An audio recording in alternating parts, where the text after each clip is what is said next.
Welcome to a celebration special episode at the Coffee Conversation Show. Uh, we are dedicating it to Parsi New Year, and we have guest speaker is a Parsi, Rayomand Dara Balsara. What does it take to run a smooth operation across continents, cut through maritime chaos, and still stay three steps ahead in a constantly shifting global trade landscape? Let's meet Rayomand Dara Balsara, a name that resonates with resilience, reinvention, and results in the world of logistics and supply chain. With nearly 30 years of experience in freight forwarding, shipping, and linear agency operations across Asia, Europe, and the Middle East, Rayomand isn't just navigating ports, he's charting strategy. From launching NVOCCs to digitizing logistics with blockchain, he has built and scaled operations with a rare blend of old school tenacity and next gen innovation. As a director at Infinity Prospera Services Company Limited and former CEO of multiple logistics firms, Rayomand is more than a logistics expert. He's a trade visionary with a global mindset. In this episode, we dive deep into leadership at sea, the evolution of shipping in the digital era, crisis management, and the values that make a captain worth following. So, welcome, Rayomand, today's Coffee Conversation special episode. Thank you, Amir. It's such a pleasure to be on your show. I've been following you for quite some time and seeing so many episodes. Very interesting. And Thank I you. was quite caught by surprise when you asked me to feature on one of your episodes. Yeah. Okay. So let's begin. I'll just explain you. There are three rounds: professional, personal, and uh, a, a rapid fire round where you'll be in the hot seat, Oh, and you have wow. to be ready for anything. And here's your gift, niche marketing, which will be sent to you with my autograph.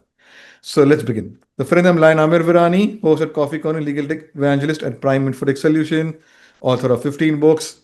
We help law firms, corporate legal startup, SMEs, world-class technology, software licensing, and tech training solutions. So my first question, Rayo, how was the journey shaped up, and what were the key defining moments you had?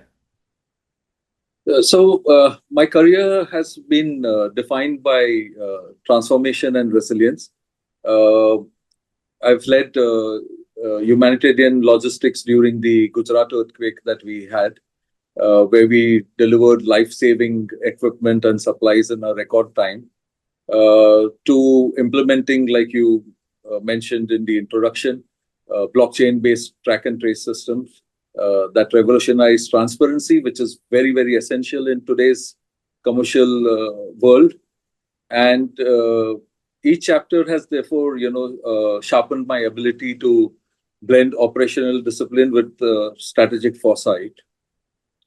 Uh, every role that I have had, whether in a startup NVO or a multinational shipping line, it has reinforced one truth, that agility and people-centric leadership are the cornerstones of sustained success.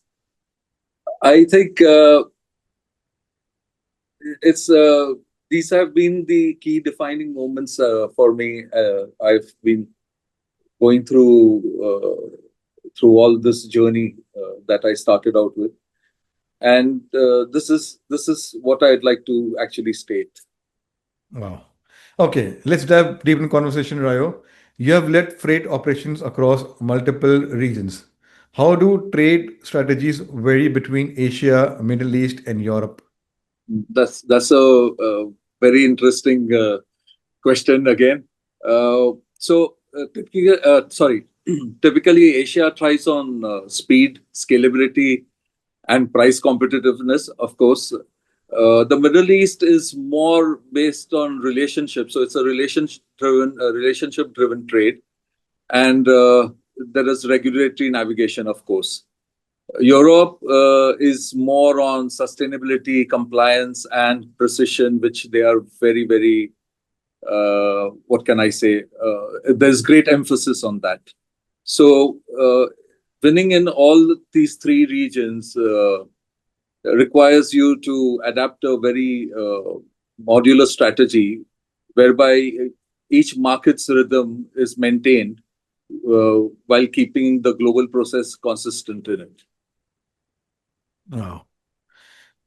So, Rayo, you have helped several NVOCC operations. We need to Right, know what NVOCC for viewers out there and what are the unique challenges and opportunities in that space. right.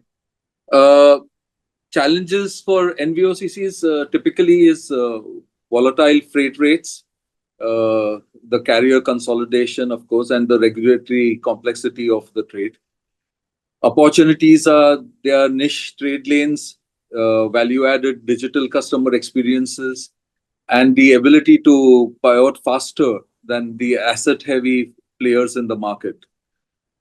In the NVOCC, the real differentiator is the service agility. The clients feel like they have actually got a personal stake in your success. Wow. So, Rayo, how do you approach leading culturally diverse, geographically dispersed teams? Uh, so this is this is basically, I lead with a lot of cultural intelligence. uh, I'm a very good listener, so I follow the listening first philosophy. I adapt to the communication styles in each geographical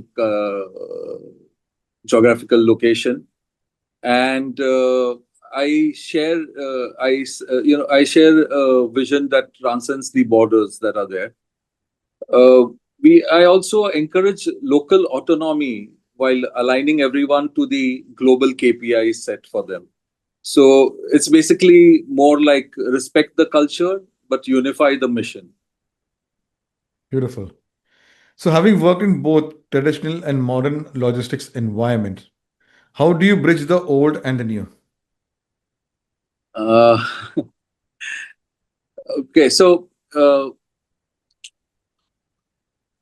I I actually I basically translate innovation into operational language. For the veterans in this industry, I frame digital tools which act as enablers and not as a threat to them. It just enables them, but there is always resistance to change. And this is what I set out to do, is to make frame digital tools to enable and not make them feel threatened by technology. For the people who are digital natives, I embed the discipline and regulatory awareness of traditional logistics. So it's more about convergence and not replacement. Wow. So, what role do data analytics, digital platforms like blockchain now play in Oh, logistics decision making? yeah, this is actually something which is being every day discussed widely, even on LinkedIn. And I think, yeah, this is a very good question. Uh, the Logistics has been there's a shift in the entire thing. Uh, Data analytics and digital platforms like blockchain now, they have shifted logistics from a reactive firefighting to a more proactive orchestration. Blockchain ensures trust, analytics drives the precision, and digital platforms enable speed. So today, decision making without data is kind of like navigating without a compass. You might move, but not necessarily forward. Wow. So, Rayo, how do you manage crisis situation, whether it's a supply chain disruption or a policy shift? Uh, so there are three steps I would say for that. One is you stabilize the operations with rapid fact-based decision making. Uh, Communication has to be very transparent, so you communicate transparently with the stakeholders to preserve the trust, and you build resilience post-crisis to ensure that the same decision doesn't bite you twice. So I believe that crisis is inevitable, but chaos is optional. Wow. Okay. So, Rayo, in your view, what are the most significant innovations reshaping global logistics today? Uh, s- uh, there is okay. This I would say is the innovations we can talk about reshaping global logistics today. Three of them I would like to mention most significantly. One is blockchain for the transparency, eliminating disputes, building trust. Two is, of course, the AI-driven predictive analytics, uh, which helps anticipate disruptions before they can occur. And three, most importantly, now I've been noticing is that we are gone more into green logistics, from alternative fuels to optimize routing. Sustainability is no longer optional. That's the thing. That's the message. So the leaders of tomorrow will be integrating all these three, not as an add-on, but as a core operating principle. Wow. So, Rayo, what has been your biggest lesson as a multi-time CEO in the logistics sector? Uh, I think the biggest lesson in this multi-time CEO in logistics is been that numbers matter, yes, but people matter more. Strategy gets you market share. The culture will enable you to keep it. Uh, and of course, another very important point is that empowered teams outperform even in the turbulent markets. And the ROI on trust is always higher than any short term gain that you get. Wow, beautiful. So, Rayo, if you had to build a dream logistics team from scratch, what three qualities would you look for in every hire? Ah. That's it. Okay, very interesting. I think what is very important is to look at an individual and uh, who would have three of these qualities in him or her. Sorry. Um One is the curiosity and the to be able to challenge the status quo. One would be accountability, to just not only to own the outcome and not only just the task. And the last one would be adaptability. So they should be able to thrive in a constantly shifting global landscape. Skills can be trained. These traits are non-negotiable. Very perfect. Okay, so my last question for your professional journey round, Rayo. What Yeah. advice would you give to young professionals looking to build a long-term career in shipping or logistics? Uh,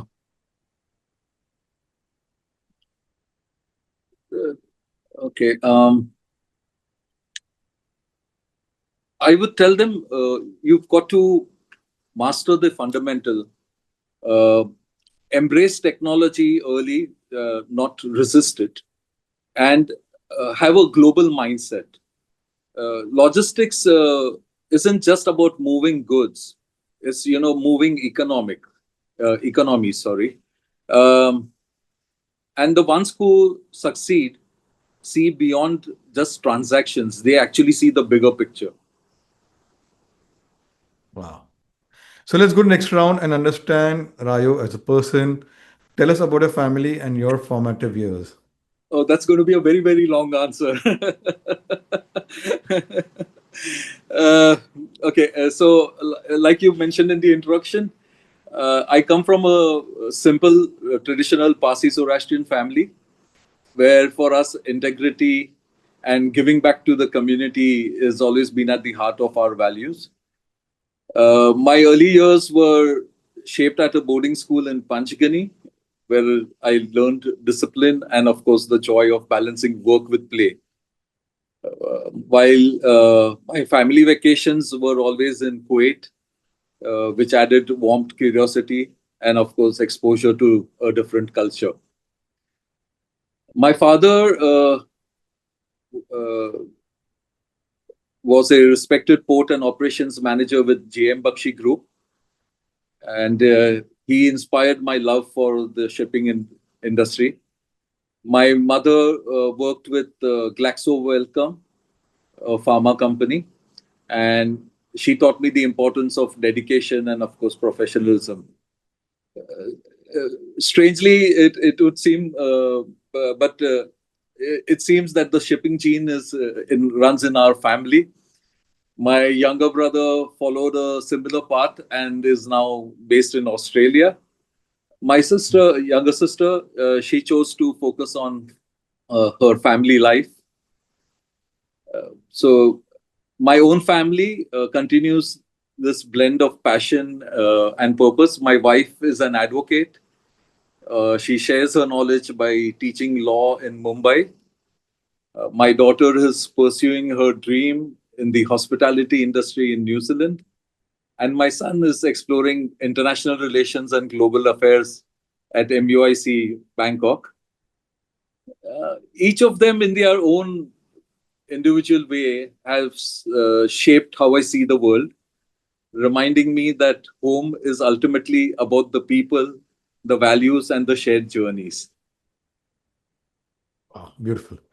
So, Rayo, what made you select Bangkok as a second home and not other country? Because, as you said, you had memorable memories of Kuwait and you have seen the world. So, Right. from the world, why Bangkok? uh, like I mentioned, Bangkok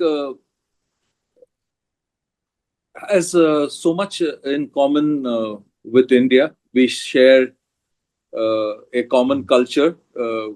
We share uh, traditional values. Again, the people here are very humble, respectable, and it's so much easier here. It just feels like a second home. The cuisine might be different, but everything else, the values, the systems, the culture, it just makes you feel home. There's no reason why you would feel it's not your second home. We have seen a lot of Indian companies setting up the operations, and Indian also migrating to. There is a vibrant Indian community That's true. in. Yeah, so they There's meet, spend sorry. means they meet and apna celebrate festivals together. Yeah. A lot of the Indian festivals are celebrated here with a lot of splendor, I can say, especially towards Pattaya and Phuket. Uh, Bangkok, from what I read, this time around for Diwali, they are hosting an exclusive festival celebration of Diwali Hmm. this coming Diwali. So it's going to be really interesting to be part of the festivities. There is a very prominent Indian association over here, which organizes a lot of these Indian festivities, get-togethers, and various other sporting events, etc. So it's a cultural association, and I can also add that our current ambassador, Indian ambassador to Bangkok, is very much involved in promoting these festivals and promoting India in Bangkok, or in Thailand rather. So we've been seeing a lot of interesting things happening. We also had the International Yoga Day over here. It was organized by the Aditya Birla Group, and it had a lot of expats and a lot of the diplomatic community and everybody participating in huge numbers. So I think India is very much on the roadmap of Thailand or Bangkok, as you see. Wow, beautiful. So my next question, Rao, do you have a daily ritual or habit that keeps you centered amidst the chaos? Yes, yes, indeed. So I start and end each day of mine with prayers and meditation. It Mhm. helps me to center my thoughts, maintain clarity, and approach both challenges and opportunities with a very calm focus. Wow. So, who's been the biggest influence in your personal life and Uh, why? I think this is a very easy answer for me. It's always been my father, uh, Mhm. because his integrity, his resilience, and his unwavering commitment to doing the right things taught me that true success isn't just about achievement, but about the values that you uphold along the way. Wow, beautiful. Okay. Is there a book or movie which has left a lasting impact on you? Uh, which one do I actually mention now?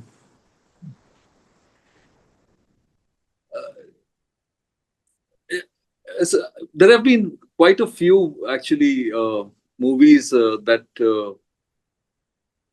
help me see things in a maybe in a lighter perspective, but yet getting the message through. I could name maybe a few of them. Like there was this movie called OMG, Oh My God, Mhm. which was really amazing. Um, there was, on the other hand, a movie, Three Idiots, uh, which again had a lot of had a very beautiful message in it. So I think all these movies that I actually appreciate or like are more based where they carry a message across to society uh, while still being humorous, but getting the message across. Wow, beautiful. So, can you share a memory from your boarding school days that still makes you smile? Uh, boarding school. So I didn't have a. I mean I can't recall at the moment the boarding school incident, but I had a incident in when I was in Mumbai Mhm. at Sacred Heart. Uh, we had a day when parents were invited to have a one on one with the principal and the class teacher. And Mhm. my dad's personality, typically his sense of dressing, everything, they mistook him to be kind of a senior level officer in the police force. So they were totally in awe of him. And later, when he left from the school, I was summoned to the principal's office, and she just had one question for me: is that what is my dad's rank in the police force, and what's his area of expertise? And I was so shocked, and I couldn't help but just laugh at that. So it was a very it's been a impression. I mean, a memory that I always find. I guess we have that saying which says, "Don't judge a book by its cover." I think that holds true over there. Misjudged it.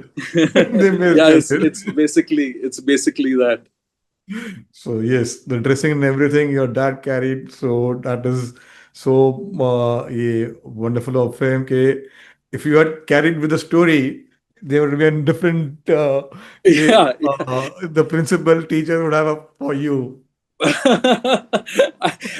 Well, I guess I should have taken it at that time. Yes. Okay. That is, we'll go sidetrack. I'll share something later. Okay. Are there any hobbies or passions you have picked up later in life? Uh, yeah, actually, for me, I don't know whether you can call it a hobby, but it's more of a passion. Uh, Travel has evolved for me from from a professional necessity to now a personal passion. I enjoy immersing myself in the various cultures I visit, embracing their local cuisines, their traditional attire, of course, and the way of living, which is very again important. It's not like it's not just seeing a new place, which is what most tourists would do, but it's more to experience life, through a different lens each time that you visit. Wow. Okay. If your friend had to describe you in 3 words, what would it be? If my friends had to describe me, Yes. uh,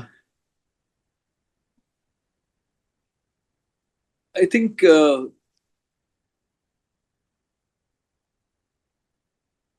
if they had to describe me in 3 words,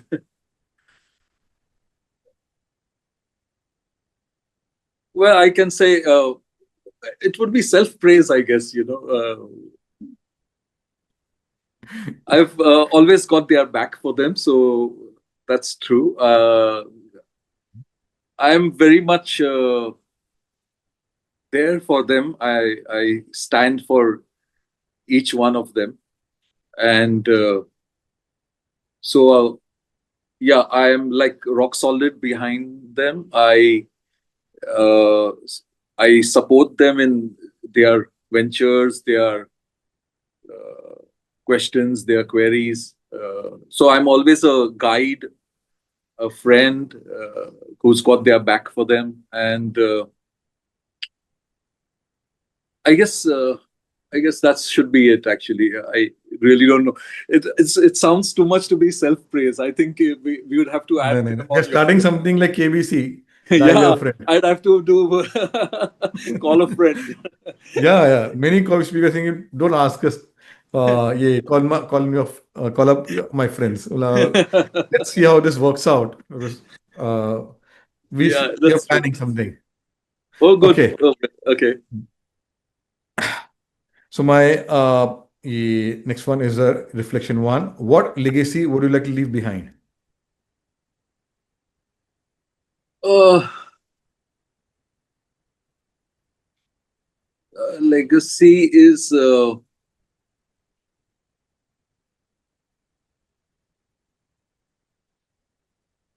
I'd like to be uh, known for the values that I stand for, the uh, mentorship that I have provided to various people in my life, in profession as well as personally.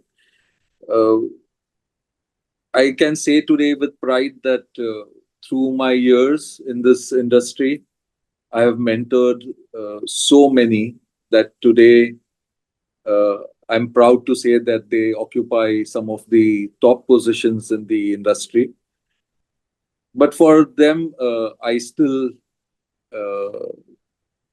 still call me sir with respect, and they always look up to me for anything that they have a query on. So I think my legacy is more got to do uh, with providing the values to people's lives, of course, and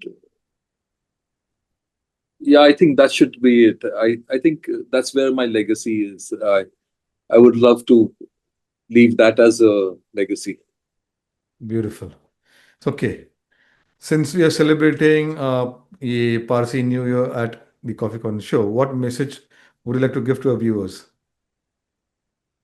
My message to the viewers, especially the Parsi Zoroastrians, is drink responsibly. I know you have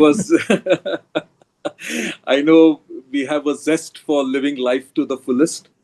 Yeah. So celebrate responsibly, drink responsibly, and have a wonderful, fantabulous year ahead. Uh, Always remember uh, your uh, your ancestors, your parents, and everybody who's helped shape you and bring you to this level in your life. So have a wonderful time and a responsible time. Beautiful. So my last one is a googly one for you. Describe Rayomand in one line. uh, Rayomand in one line. So I'd say I'm a globally seasoned logistics leader who blends strategic vision, operational precision, and people first leadership to deliver transformative and sustainable growth. Wow. So let's put in the hot seat, the rapid fire round. Okay. Strategy or spontaneity? Uh, how much time do I have to answer that? 30 seconds. uh, I think I'd go with spontaneity. Good.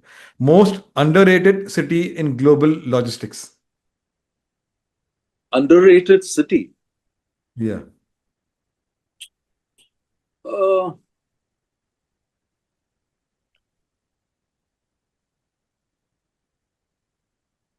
this juncture actually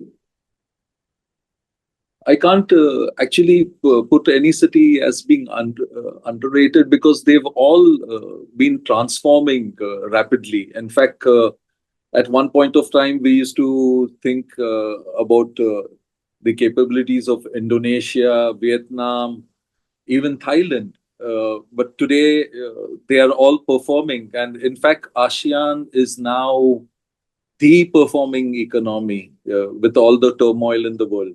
So it would be difficult for me to, Yeah, it's fine. It's fine. yeah. Let's move on. Let's move on. One word to describe your leadership style.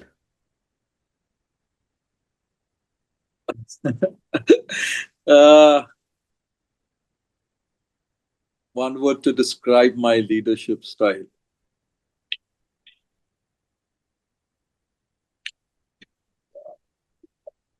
What can I put as a word? Uh,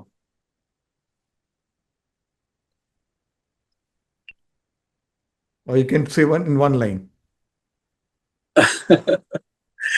uh, yeah.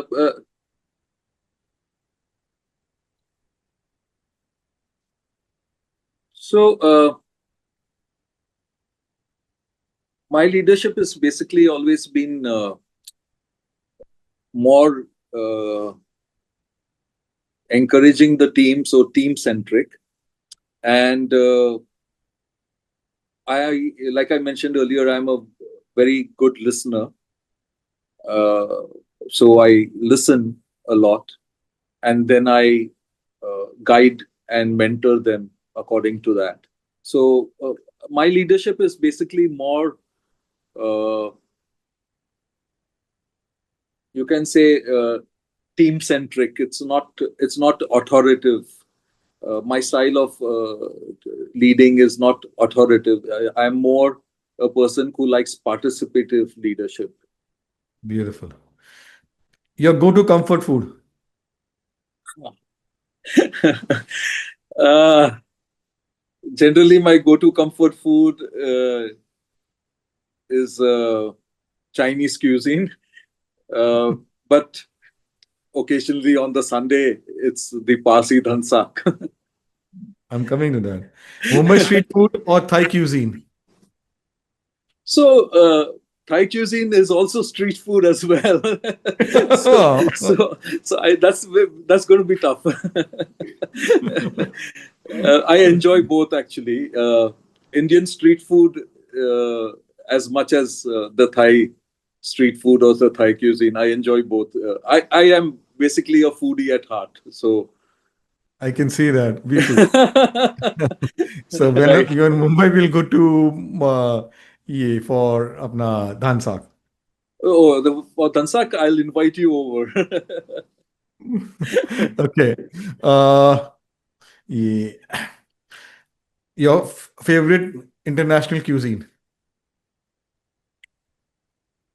Favorite international cuisine is, I think I'll put it as Thai. Wow. Your tomorrow, what will be your favorite Parsi food dish which you can beside dhan saag, which you No, can but have it tomorrow we any can't. day? Huh? Tomorrow. So we have a thing that on a auspicious day we avoid having Tansak. So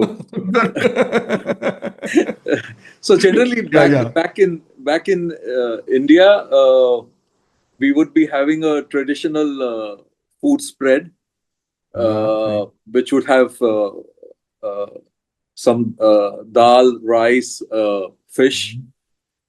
and something prepared in chicken as well. That's the kind of traditional way to it. Now in Bangkok, I'll have to just make do with whatever my wife decides to. So, okay. What is your favorite Parsi cuisine from the sweet side? Oh, from the sweet side, I think it's the custard that we Yes. prepare. That's really amazing. Yes. So I'll stick to that. Yeah, Yeah. So I'm inviting you to let's carry the conversation to apna have keema pao at the Kayani's. I'm game. I'm game. Whenever I'm passing that area, I make it a point to the keema pao and their apna raspberry. Raspberry. Yeah, yeah. Yeah, dudes. And So then you dudes. should try the Lagannu custard after that. Yeah, yeah. Kaskari, lagan. Yes. Okay. The last one. Tea or coffee to recharge? Sorry. Tea or coffee to recharge? Ah, for me, tea is for recharging. Okay. But I have coffee too. Fine. Enjoy with my friends. So here's your book, which will be autographed and sent to you. Thank you so So, much. so friends, uh, and Raymond, this conversation has truly been a masterclass in leadership, resilience, and global foresight. From navigating shipping and logistics complexities to embracing digital disruption, your journey across continents has left us inspired and informed. To our audience out there, uh, subscribe to the Coffee Corner Show, where there are 500 plus coffee speakers sharing their professional, personal journeys. And each one is more memorable and many more insightful episodes that spotlight change makers across industries. So, Rao, thank you for your generous sharing your insights and mentoring young professionals, your stories, your strategies, and continue to shape the future of logistics and supply chain leadership. So, happy Independence Day and happy Parsi New Year. And also, there is third one, Janmashtami. So, Oh three yes, festivals yes, of together. course, of Yes. course, of course. So, we are We have celebrating. Yeah, we have sorry. a whole string of celebrations happening tomorrow, and Yes. I'd like to take this opportunity, Amir, if you don't mind, to wish all the viewers a happy Independence Day as well as Janmashtami and a Parsi New Year. Uh, Again, the message which I sent to my Parsi brethren: celebrate responsibly, have a wonderful time, and God bless. And Amir, thank you for having me on your show. And I'd like to tell everyone that the initiative taken by Amir is really amazing. It's a wonderful thing. It will help inspire a lot of youth and even others in the industries, respective industries, to get insights. And it's a very wonderful initiative he's taken, and do support him in this wonderful journey that he started off. Thank you very much once again, Amir. Let me, last line. Until next time, stay curious, stay inspired, and keep sipping wisdom, one coffee conversation at a time. Thank you. I'll drink to that. Cheers. Yeah.